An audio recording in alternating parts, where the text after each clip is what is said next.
जी जल्दी चलिए, देखिए आपके घर के बाहर एम्बुलेंस आई है। गायत्री भागती हुई दरवाजे पर आती है। तभी उसकी बहू चांदनी को एम्बुलेंस से बाहर लाया जाता है।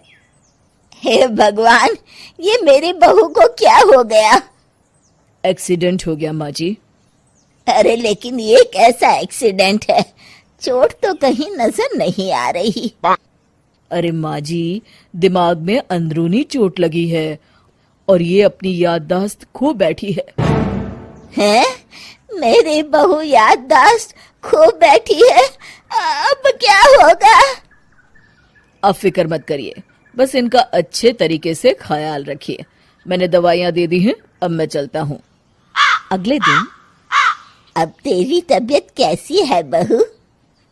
बहू? किसकी बहू? हम भैरवगढ़ के ठाकुर विक्रम सिंह की बेटी रूपवती हैं। हम एक राजकुमारी हैं और तुम हमारी दासी हो बुढ़िया। अरे बेटा विशाल, बहू कैसी बहकी बातें कर रही है। अरे कुछ मत पूछो माँ, रात को मुझसे अपने पैर दबा रही थी। सर पर चोट लगने की वजह से इसका दिमाग पूरी तरह खराब हो गया है और ये अपने आप को राजकुमारी समझ रही है। तभी वहां चांदनी आ जाती है। तुम दोनों यहाँ क्या खुसुर फुसुर कर रहे हो? कहीं तुम दोनों मिलकर हमारे खिलाफ कोई षड्यंत्र तो नहीं रच रहे हो? हम तुम्हारा सर तलवार से उड़वा देंगे, समझे? अरे नहीं नहीं राजकुमारी जी, हम तो आपके सेवक हैं। भला हमारी इतनी हिम्मत? कहिए, आपने यहाँ हॉल में आने का कष्ट कैसे किया? हमें बहुत भूख लगी है। ए दासी, जल्दी से हमारे लिए भोजन का प्रबंध करो। आज हम शाही कबाब खाएंगे। विशाल अपनी माँ को चांदनी की बात मानने के लिए इशारा करता है।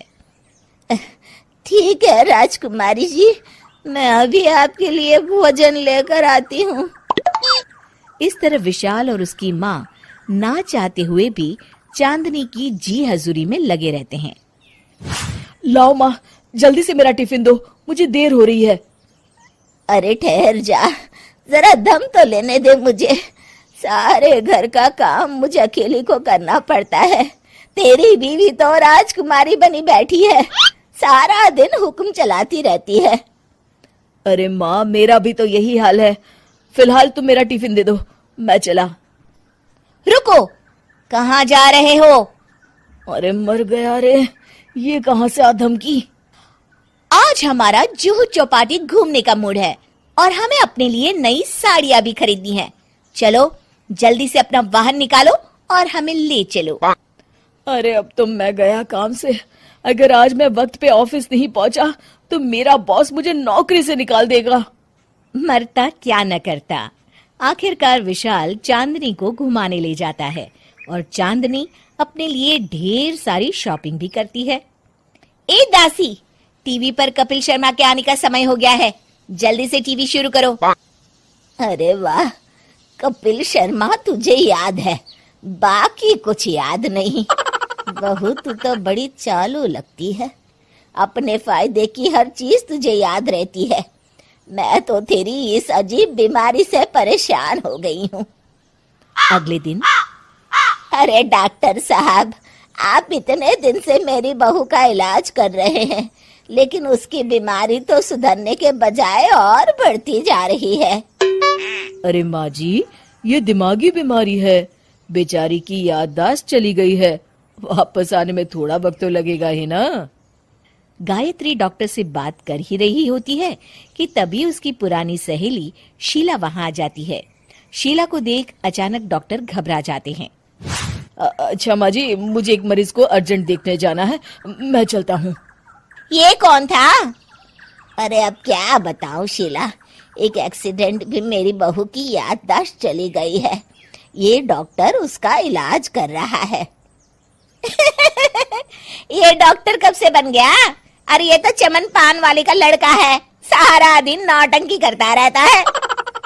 अच्छा तो ये बात है, अब मैं समझी।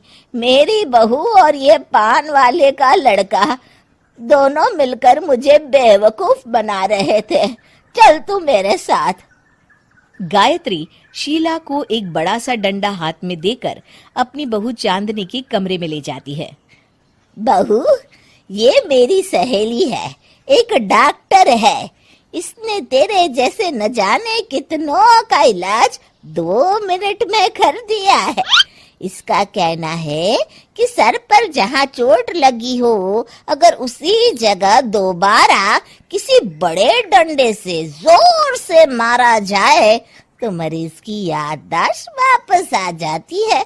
देख, हम डंडा भी लाए हैं।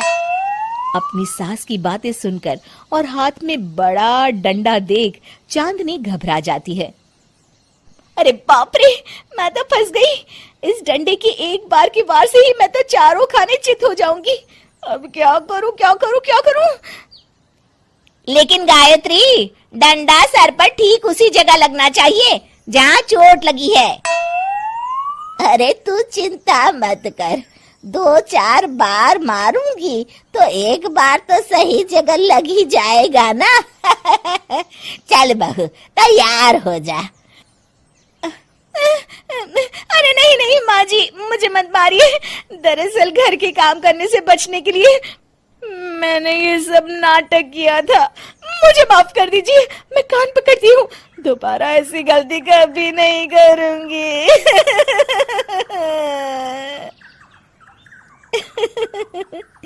क्यों दोस्तों, कहानी कैसी लगी हमें जरूर बताइएगा।